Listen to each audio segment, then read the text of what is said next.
Hi guys, good morning! So, isa na namang video ang isi-share ko sa inyo ngayong umaga. So, kahapon guys ay nanguha ako ng pansitan doon sa likod bahay. Ito na nga iyon at hinugasan ko na siya. Actually, marami ito. Ibinigay ko lang to doon sa tatay ng kaibigan ko. So, sabi kasi niya, iniinom niya ang katas nito, nilalaga at saka kinakain niya. Matagal na akong naku-curious kasi nakikita ko sa mga vlogs na maraming kumakain nito. Na ang dami naman talaga nito dito sa likod bahay.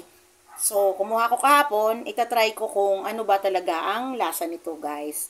So, ayan, nagpakulo na ako ng tubig at ilalaga muna natin siya. Ibabalance lang natin ng konti para mawala yung kanyang bakterya. Pero hinugasan ko na to, ibinabad ko na nga rin to sa asin at maraming beses ko na nga rin itong hinugasan.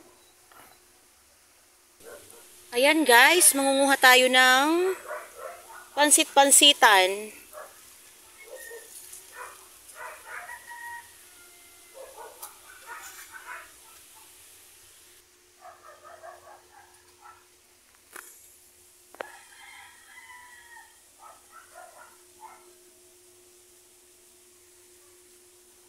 Ayan na guys, ito lahat ang na-harvest ko.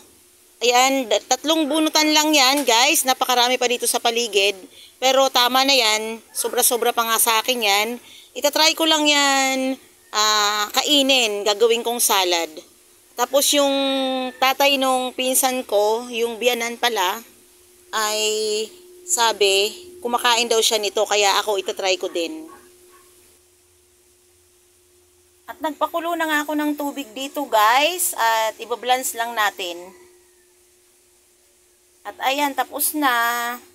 Naghiwa na nga ako dito ng mga sibuyas, bawang, kamatis, at saka ng luya. Para ito yung ilalagay natin doon sa ating blinans na pansit-pansitan guys. Titingnan natin kung ano ba talaga ang kalalabasan ng lasa ng ganitong uri ng mga damo-damo dito sa likod ng bahay. So, ayan yung ating pinakulo at pipilian ko muna siya at pagsamasamahin ko ang ating mga hiniwang mga lahok. At nilagyan ko nga ito ng kunting asin at paminta. At napakaraming piniga ko ditong kalamansi at hindi na rin ako dito naglagay ng suka. Kalamansi lang.